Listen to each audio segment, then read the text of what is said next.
Hi everyone, I'm going to show you how to use different filter effects in Photoshop. Filters are quite simple, so the way you use them is to try and make them as subtle as possible so they're not really obvious. And the more subtle that you can make them, the more interesting your work will become. So you'll need your picture open, as usual, and it's here, layer 1. And you want to duplicate that layer because you don't want to work onto this one because it will damage the original layer. You need the original to stay original. So you can duplicate it by right-clicking and pressing duplicate layer, or you can press Ctrl and J on your keyboard, and it says there layer 1 copy. So make sure you've got that one selected. If your layer isn't appearing, just double click here. Okay, that's your layers. Now filters, if you go up to the top menu, filter is there. And we're going to use, these are all different types of filters you can use, but today we're going to focus on artistic filters. And you can choose from any of these. So I'd like you to choose which filter you want to use. Have a little play around with them.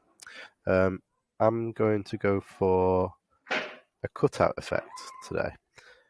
And you can see it cuts all the different shapes and colors out for you. Now, when you choose a filter, all the options for your filters are on the left here.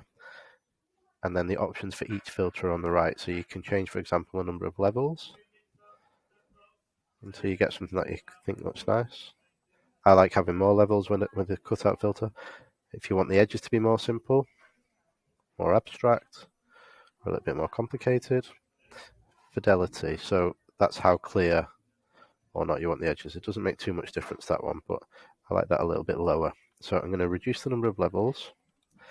And as I'm doing this, I'm trying to think about which part of the picture I want to be filtered and which part I don't. So I'd like the top part to have the filter and the bottom part to fade into the filter. So this is going to be the original image, and this is going to be the filter part at the top. So I'll press OK with that. Now I've got my filter layer at the top and my original one here, and if you press the I button, you can see the original one underneath. I need to add a layer mask to this top layer. So to add a layer mask, it's this little button, add layer mask, click on that. And we've used this before, so with this I need to use my brush tool. So I'm going to press B for brush. Remember, it needs to be set to black or white, so I'm going to press X to swap those. I need it set to black because my layer mask is white.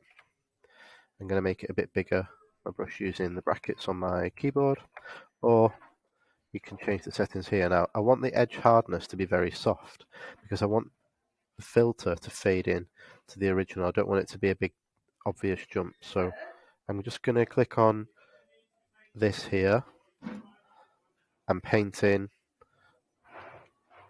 the original layer underneath like that. And if I was being really precise, I would zoom in along this line and make sure I've got all of those little bumps sorted as well. Now you might decide that you want part of the subject. So all I did then was press X on my keyboard like that, and you can make yours a bit more precise than mine. I'm just rushing through to show you how to do it. But there you go, you've got on your layer mask, it shows you the parts you've painted in.